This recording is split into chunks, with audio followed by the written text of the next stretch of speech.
Hoje a gente vai mergulhar num campo da medicina que é simplesmente fascinante, a neurourologia. Vamos entender como o nosso cérebro e todo o sistema nervoso gerenciam uma daquelas funções super essenciais do corpo, mas que, vamos ser sinceros, a gente só nota quando alguma coisa dá errado. É uma dança super complexa de sinais e respostas que, no fim, nos permite viver com conforto e controle. E a pergunta que guia tudo é essa: como exatamente o cérebro controla a bexiga? Parece uma coisa tão simples, né? Mas por trás desse processo do dia a dia existe uma coordenação neurológica que é, nossa, incrivelmente complexa. E quando essa comunicação falha, os efeitos podem ser bem profundos, impactando diretamente a qualidade de vida. Para a gente desvendar esse tema, nosso roteiro aqui está bem claro. Vamos começar explorando essa conexão entre cérebro e bexiga, depois entender quem costuma ser mais afetado por essas disfunções. Aí a gente vê como os médicos investigam o problema, conhece as ferramentas de tratamento e, por fim, fala sobre a importância do cuidado contínuo para garantir uma vida melhor. Então vamos lá, começando pela base de tudo. O sistema nervoso funciona como se fosse o centro de comando e controle do nosso corpo. E o funcionamento da bexiga é um exemplo perfeito da precisão desse sistema. Ok, mas o que é neurologia afinal?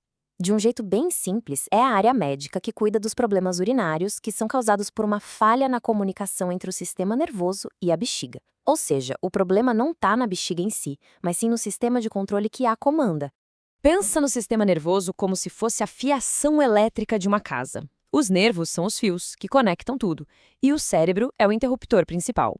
É ele que envia os sinais para a bexiga armazenar a urina e nos avisa quando é hora de esvaziar. Quando essa fiação sofre algum dano, os sinais podem se perder no caminho ou até ser mal interpretados. Mas quem exatamente é afetado por isso? Essa disfunção neurourológica não é uma coisa rara, muito pelo contrário. Ela costuma acompanhar uma série de doenças neurológicas bem conhecidas, como a gente vai ver agora. E aqui dá para ter uma ideia do tamanho do impacto. Pacientes que tiveram um AVC, por exemplo, muitas vezes precisam lidar com urgência e incontinência. Em casos de lesão medular, é impressionante. Quase todos os pacientes enfrentam uma falta de sincronia entre a bexiga e o esfíncter. E a grande maioria das pessoas com esclerose múltipla, com o tempo, desenvolve problemas urinários. Fica bem claro que o controle da bexiga é uma das coisas mais sensíveis a danos no sistema nervoso. E essa imagem aqui ilustra o porquê de forma brilhante. A medula espinhal é a superestrada de informações entre o cérebro e a bexiga. Qualquer lesão, qualquer doença em qualquer ponto dessa via, como a gente vê aqui, pode criar um engarrafamento ou até um bloqueio total dos sinais. É por isso que o local da lesão neurológica vai determinar exatamente o tipo de problema urinário que a pessoa vai ter. Certo. E como os médicos fazem para desvendar o que está acontecendo? O processo de diagnóstico é quase um trabalho de detetive, sabe? Juntando várias pistas para formar um quadro completo da disfunção. O caminho começa com uma conversa bem detalhada e um exame físico. Depois, vem uma ferramenta que parece simples, mas é super poderosa, o diário da bexiga, que ajuda a quantificar o problema. E, por fim, o passo crucial que é o teste urodinâmico. Cada uma dessas etapas fornece uma peça essencial do quebra-cabeça. A urodinâmica é o que chamam de padrão ouro no diagnóstico. É a única forma de realmente medir, de forma objetiva, como o trato urinário inferior está funcionando. O teste mede pressões, mede fluxos e com isso revela se a bexiga está contraindo demais, de menos ou se está faltando coordenação com o esfíncter.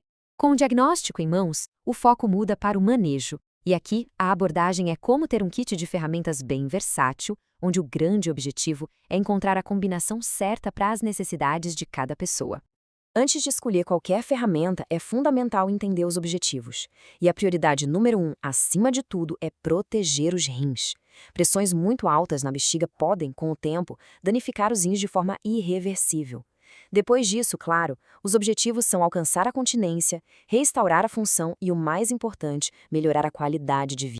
As opções de tratamento geralmente se dividem em duas grandes categorias. As não invasivas, que incluem reabilitação e remédios para relaxar a bexiga. E as minimamente invasivas, que são mais diretas, como o uso de catéteres para esvaziar a bexiga ou injeções de toxina botulínica, que agem diretamente na fonte do problema para acalmar o músculo hiperativo. O cateterismo intermitente, por exemplo, é uma das ferramentas mais importantes desse kit. Para quem não consegue esvaziar a bexiga por completo, é o método preferido para prevenir o acúmulo de urina, reduzir o risco de infecções e, o mais crucial de tudo, proteger os rins.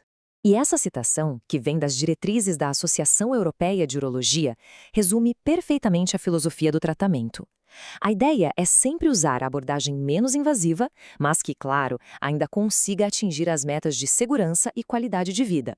É uma busca por equilíbrio, totalmente focada no paciente. E isso nos leva à nossa parte final.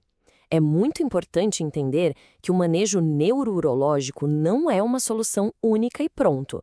É, na verdade, um caminho de cuidado contínuo, de capacitação. A condição neurológica da pessoa e a resposta da bexiga podem mudar com o tempo, sabe? É por isso que o acompanhamento regular é tão essencial. Ele permite que a equipe de saúde vá ajustando o plano de tratamento para continuar protegendo os rins e gerenciando os sintomas da melhor forma possível. No fim das contas, por trás de cada diagnóstico, de cada teste, de cada tratamento, o objetivo é um só: melhorar a qualidade de vida. É sobre permitir que as pessoas se libertem das limitações impostas pela condição e possam participar plenamente da vida, com confiança e com conforto. E a gente termina com uma reflexão. O manejo da disfunção neurourológica é uma parceria entre o paciente e a equipe de saúde, usando um kit de ferramentas que está sempre evoluindo. A questão que fica é, com os avanços e esse cuidado contínuo, como essas ferramentas podem capacitar ainda mais as pessoas a terem controle sobre sua saúde e, claro, sobre seu futuro. Obrigada por nos acompanhar nesta análise.